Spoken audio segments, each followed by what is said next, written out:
everybody, welcome to the Saturday night movie review. I have decided, and I can't believe I have to have notes for this, but I have decided to review one of my favorite movies, which is My Neighbor Totoro. Yay!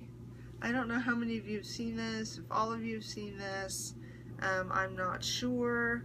Let me go ahead and get the full cast and crew pulled up because I want to make sure I'm doing right with the, if you listen to the dubbing, if it'll pull it up for me.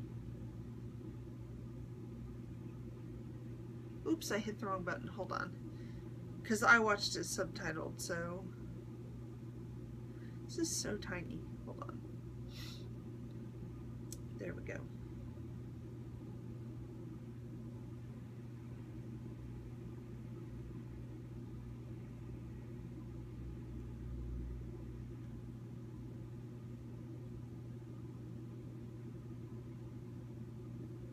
Okay, there were several versions of this.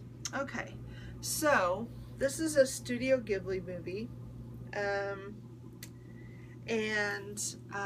it is written and directed by, I can never say his name right, Hayao Miyazaki, and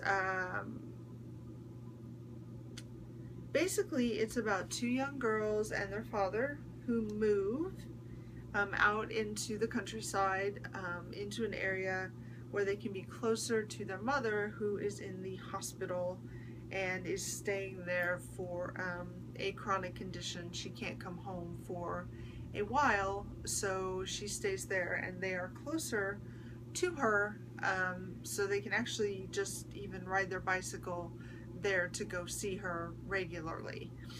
The two little girls are absolutely adorable.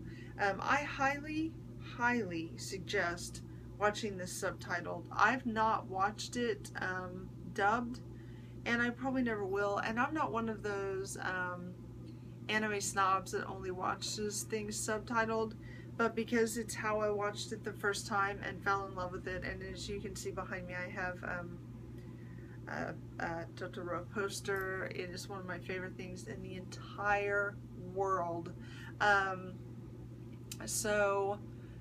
Because of that, I'm not sure I'll ever watch it dubbed, just because the first time, that's how I saw it the first time, and that's how I hear their voices in my head, so I don't really think I could. That doesn't mean that it wouldn't be good dubbed, and if you want to watch it dubbed, that would be a bad thing. It certainly wouldn't, but for me, I just like it subtitled.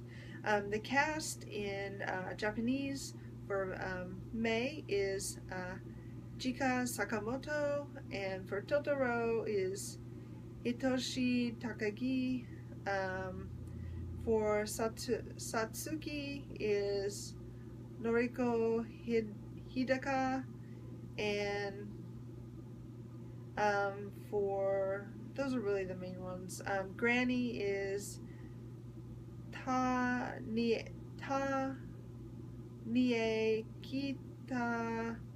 Bayashi. Sorry. Japanese is not very good. For all the anime you'd watch, you'd think I'd have good Japanese, but not so much. And then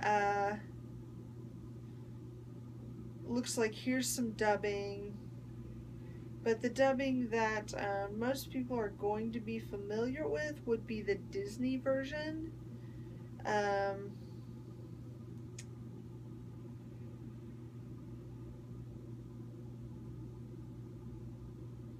So May would be Ellie Fanning, and Satsuki is Dakota Fanning. Kimberly Guerrero, I can never say Guerrero, does various voices in the Disney version. That's going to be the version that you're most familiar with if you have heard the dubbing.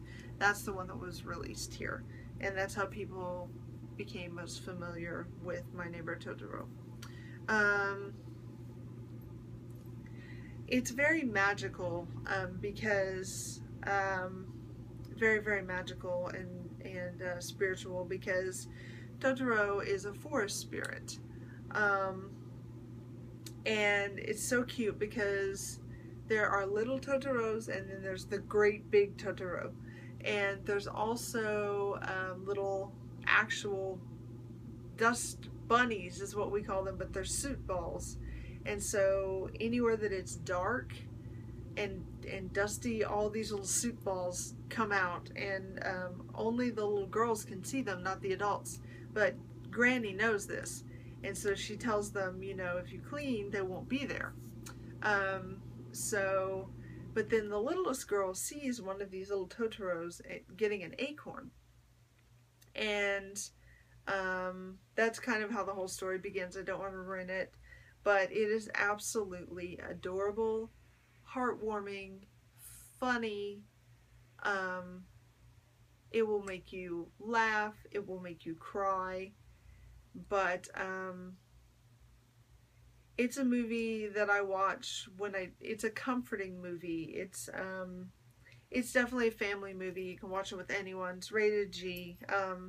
Anybody can watch this movie. It's a family movie. Of course, if you have really little ones that are not fast readers, you'll want to watch the dubbed version, which is totally fine, like I said. And it's just a really wonderful, cute, sweet movie. It's just very, very sweet. The relationship between the sisters is sweet. The relationship that they have with their father is sweet. You'll want to know a little bit about Japanese culture. For example, there is a scene where they have a really big bathtub, and the girls and the father are taking a bath together, but that's actually very common. There's nothing off-putting or anything about that at that time period in Japan. It's probably, I think, the 40s is when that takes place. No, it wouldn't be the 40s because that's during the war. It would be after the war, so probably maybe the 50s that it's taking place. I'm not totally sure of the time period because it's kind of ambiguous, but that is not something that is unusual or gross like it might be here. But I felt the need to mention it because, you know, it's a thing, so I just felt a need to mention it. So there is that.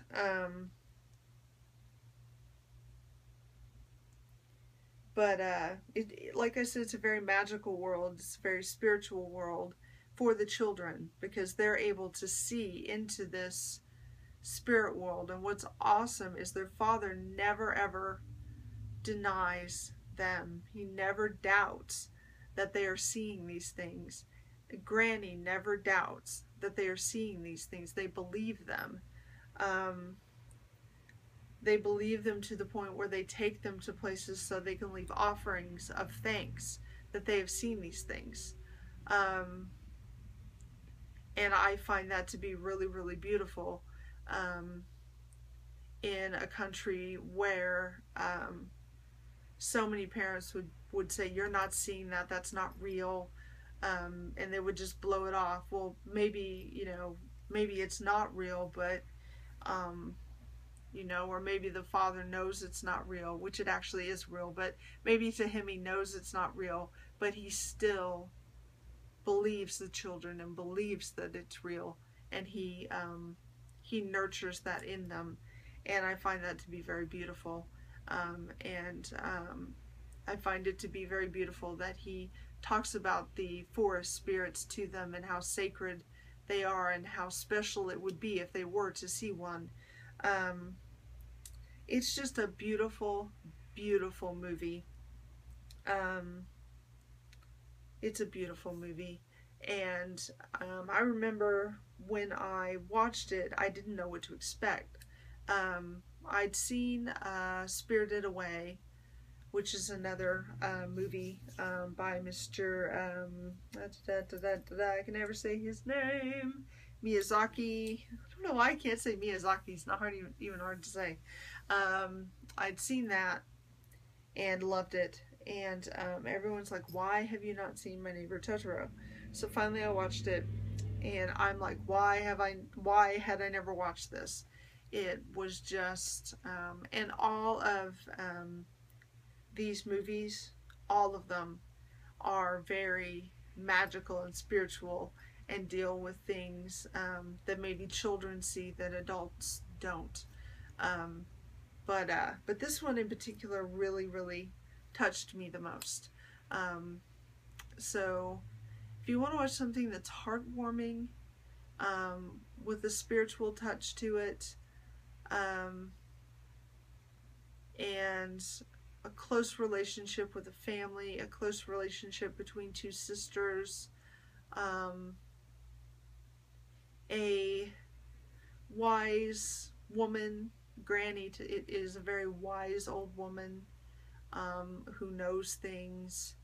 Uh, she's kind of a crone aspect. I enjoy her as well.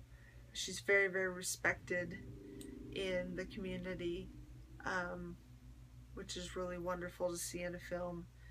She's very aged and grizzled, and you know, so respected. So I enjoy that.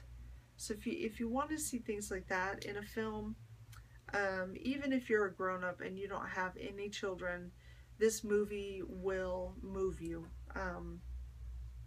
and you'll enjoy it, and you'll laugh and cry, and I guarantee you'll enjoy it. So give it a try. If you don't like subtitles, go ahead and watch it dubbed.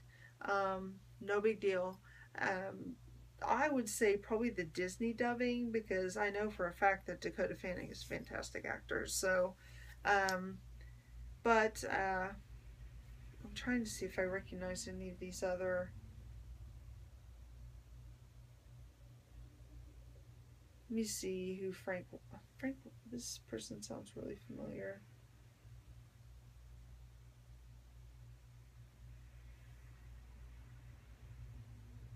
Yeah, I would watch the Disney dubbing. It's really easy to find that um, on DVD, on the Blu-ray. The Blu-ray comes both ways, with the subbed and dubbed. I plan on buying it myself. So anyway, that is my review for this Saturday. My Neighbor Totoro. Definitely watch it. It's a beautiful movie. Beautiful movie. And I will see you guys next week. Any blessings. Bye.